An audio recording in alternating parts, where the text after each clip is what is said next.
Our travelers spent the first day very agreeably. They were delighted with possessing more treasure than all Asia, Europe, and Africa could scrape together. Candide, in his raptures, cut Cungan's name on the trees. The second day 2 of their sheep plunged into a morass, where they and their burdens were lost. 2 more died of fatigue a few days after, 7 or 8 perished with hunger in a desert, and others subsequently fell down precipices. At length, after traveling 100 days, only 2 sheep remained. Said Candide to Cacambo, "My friend, you see how perishable are the riches of this world. There is nothing solid but virtue, and the happiness of seeing Cungan once more." "I grant all you say," said Cacambo, "but we have still 2 sheep remaining, with more treasure than the King of Spain will ever have, and I see a town which I take to be Suriname, belonging to the Dutch. We are at the end of all our troubles, and at the beginning of happiness." As they drew near the town, they saw a Negro stretched upon the ground, with only one moiety of his clothes, that is, of his blue linen drawers. The poor man had lost his left leg and his right hand. "Good God," said Candide in Dutch, "what art thou doing there, friend, in that shocking condition?" "I am waiting for my master, Meneer Vanderdender, the famous merchant," answered the Negro. "Was it Meneer Vanderdender," said Candide, "that treated thee thus?" "Yes, sir," said the Negro, "it is the custom. They give us a pair of linen drawers for our whole garment twice a year. When we work at the sugar canes, and the mill snatches hold of a finger, they cut off the hand, and when we attempt to run away, they cut off the leg. Both cases have happened to me. This is the price at which you eat sugar in Europe. Yet when my mother sold me for 10 patagons, 20, on the coast of Guinea, she said to me, 'My dear child, bless our fetishes, adore them forever, they will make thee live happily. Thou hast the honor of being the slave of our lords, the whites, which is making the fortune of thy father and mother.' Alas!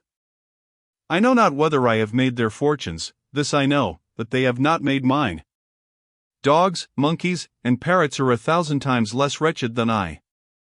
The Dutch fetishes, who have converted me, declare every Sunday that we are all of us children of Adam, blacks as well as whites. I am not a genealogist, but if these preachers tell truth, we are all second cousins. Now, you must agree that it is impossible to treat one's relations in a more barbarous manner." "Oh, Pangloss," cried Candide, "thou hadst not guessed at this abomination. It is the end. I must at last renounce thy optimism." "What is this optimism?" said Cacambo. "Alas," said Candide, "it is the madness of maintaining that everything is right when it is wrong." Looking at the Negro, he shed tears, and weeping, he entered Suriname. The first thing they inquired after was whether there was a vessel in the harbor which could be sent to Buenos Aires. The person to whom they applied was a Spanish sea captain, who offered to agree with them upon reasonable terms. He appointed to meet them at a public house, whither Candide and the faithful Cacambo went with their 2 sheep, and awaited his coming. Candide, who had his heart upon his lips, told the Spaniard all his adventures, and avowed that he intended to elope with Miss Cungan. "Then I will take good care not to carry you to Buenos Aires," said the seaman. "I should be hanged, and so would you. The fair Cungan is my lord's favorite mistress." This was a thunderclap for Candide. He wept for a long while.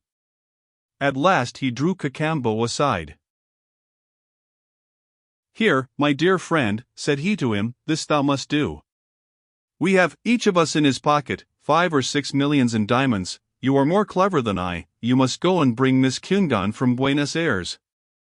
If the governor makes any difficulty, give him 1,000,000. If he will not relinquish her, give him 2. As you have not killed an inquisitor, they will have no suspicion of you. I'll get another ship, and go and wait for you at Venice. That's a free country, where there is no danger either from Bulgarians, Bears, Jews, or inquisitors." Cacambo applauded this wise resolution. He despaired at parting from so good a master, who had become his intimate friend, but the pleasure of serving him prevailed over the pain of leaving him.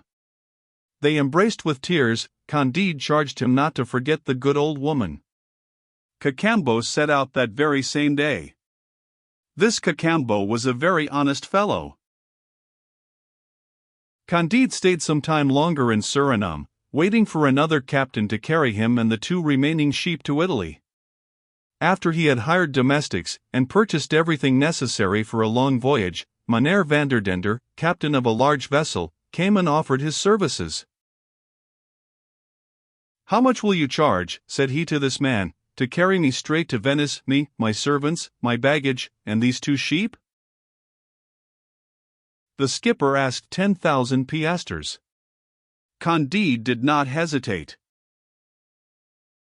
"Oh, said the prudent Vanderdender to himself, "this stranger gives 10,000 piastres unhesitatingly. He must be very rich."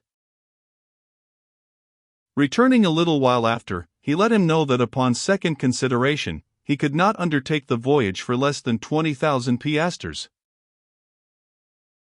"Well, you shall have them," said Candide. Said the skipper to himself, "this man agrees to pay 20,000 piastres with as much ease as 10." He went back to him again, and declared that he could not carry him to Venice for less than 30,000 piastres. "Then you shall have 30,000, replied Candide. Oh, said the Dutch skipper once more to himself, 30,000 piastres are a trifle to this man. Surely these sheep must be laden with an immense treasure. Let us say no more about it. First of all, let him pay down the 30,000 piastres, then we shall see." Candide sold 2 small diamonds, the least of which was worth more than what the skipper asked for his freight. He paid him in advance. The 2 sheep were put on board. Candide followed in a little boat to join the vessel in the roads. The skipper seized his opportunity, set sail, and put out to sea, the wind favoring him. Candide, dismayed and stupefied, soon lost sight of the vessel. "Alas," said he, "this is a trick worthy of the old world." He put back, overwhelmed with sorrow, for indeed he had lost sufficient to make the fortune of 20 monarchs. He waited upon the Dutch magistrate, and in his distress he knocked over loudly at the door. He entered and told his adventure, raising his voice with unnecessary vehemence. The magistrate began by fining him 10,000 piastres for making a noise. Then he listened patiently, promised to examine into his affair at the skipper's return, and ordered him to pay 10,000 piastres for the expense of the hearing. This drove Candide to despair. He had, indeed, endured misfortunes 1,000 times worse. The coolness of the magistrate and of the skipper who had robbed him roused his choler and flung him into a deep melancholy. The villainy of mankind presented itself before his imagination in all its deformity, and his mind was filled with gloomy ideas. At length, hearing that a French vessel was ready to set sail for Bordeaux, as he had no sheep laden with diamonds to take along with him, he hired a cabin at the usual price.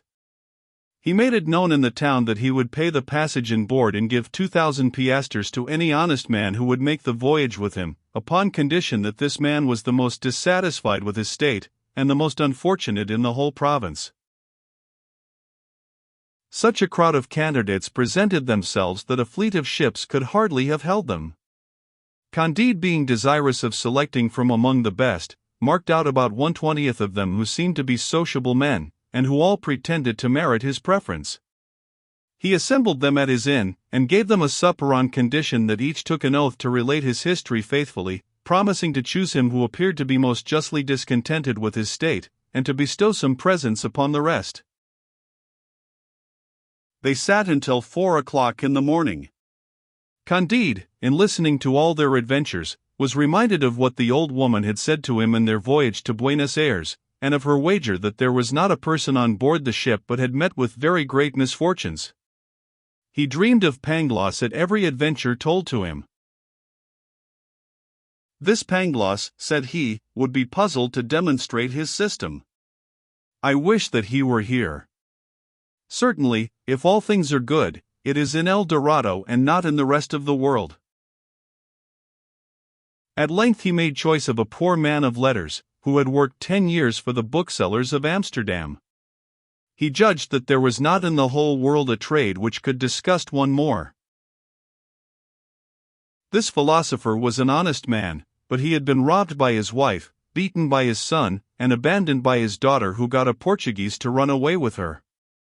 He had just been deprived of a small employment, on which he subsisted, and he was persecuted by the preachers of Suriname, who took him for a Socinian. We must allow that the others were at least as wretched as he, but Candide hoped that the philosopher would entertain him during the voyage.